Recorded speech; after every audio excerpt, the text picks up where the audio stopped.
Disemba 15, 2025 ilikuwa ni siku nzuri iliyojawa na furaha kwa wanafunzi wa Taasisi ya Teknolojia ya Dar es Salaam DIT Campus ya Mwanza, ambapo yalifanyika mahafali ya 19 duru la pili ya taasisi hiyo.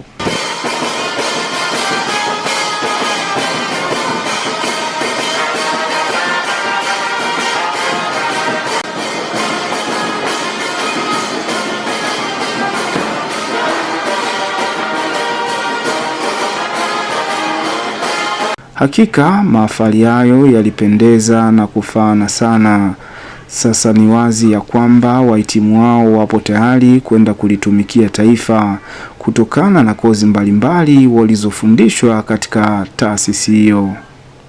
Na hapa mgeni rasmi katika mahafali hayo, Mheshimiwa Hafidh Amir, ambaye ni naibu waziri wa elimu, sayansi na teknolojia, anatoa nasaha zake mbele ya wahitimu wao. Rais wa Jamhuri ya Muungano wa Tanzania Mheshimiwa Dr. Samia Suluhu Hassan pamoja na serikali yake wanawategemea sana wanasayansi na wanateknolojia katika kufanikisha lengo la kuipeleka nchi kwenye uchumi wa viwanda. Kwa mantiki hiyo, DIT mmekabidhiwa jukumu la kimkakati la kusimamia kikamilifu uzalishaji wa wataalamu katika fani za sayansi na teknolojia ambao wanatarajiwa kuendeleza sekta ya viwanda kwa weledi wa hali ya juu, na wizara inatambua kwamba elimu ya ufundi na teknolojia ni kichocheo muhimu cha maendeleo endelevu kwa taifa letu. Napenda kuungana na wazazi, ndugu, jamaa na marafiki wa wahitimu katika kuwapongeza wahitimu wote ambao leo mnatunukiwa stashahada na astashahada katika fani mbalimbali. Hakika haya ni matunda ya kujitolea kwa wazazi na walezi wenu pamoja na bidii kubwa mlioiweka katika mafunzo yenu, mkiwa sasa ni wahitimu wa ufundi sanifu na ufundi stadi. Bila shaka mnatambua thamani kubwa ya elimu ya ufundi mliopata, na nina imani kuwa mtaitumia hazina hii kwa manufaa yenu binafsi, familia zenu na taifa letu kwa ujumla. Wahitimu oye!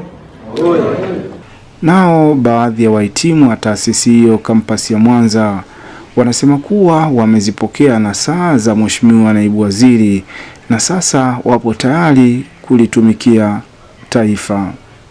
Kwa majina naitwa Esther Daniel Chami, ni mhitimu katika taasisi ya DIT Teknolojia. Ni mhitimu katika idara ya sayansi na biotechnology. Katika mahafali haya, Mheshimiwa mgeni rasmi Naibu Waziri wa Elimu ametuasa tukawe wazalendo katika taasisi na katika kada mbalimbali ambazo tutakuwa kwenda kuzifanyia kazi. Mimi kama mhitimu nimelibeba hili katika upana mkubwa, kwa sababu wengi tunaenda katika kazi mbalimbali na katika idara mbalimbali na taasisi mbalimbali, hivyo tunaaswa kwenda kuwa waaminifu katika kazi tutakazokuwa tunapewa. Kwa majina naitwa Geoffrey Peter Crispin, nimesomea katika taasisi ya sayansi na teknolojia DIT. Katika siku ya leo nimeweza kugraduate na kutunukiwa stashahada katika sekta ya sayansi and laboratory technology, ambapo wameweza kutusia kwamba tuweze kuwa vijana ambao tutaweza kuwa wazalendo na kutumikia hili taifa kwa kulingana na yale majukumu ambayo tunaweza kupewa. Kupitia hilo, na wasihi pia vijana wengine na vijana ambao waweza kuhitimu ndani ya huu mwaka waweze kuwa vijana ambao hawatajihusisha na makundi ambayo sio sahihi, ambayo itawapelekea kujiunga katika makundi ambayo sio sahihi.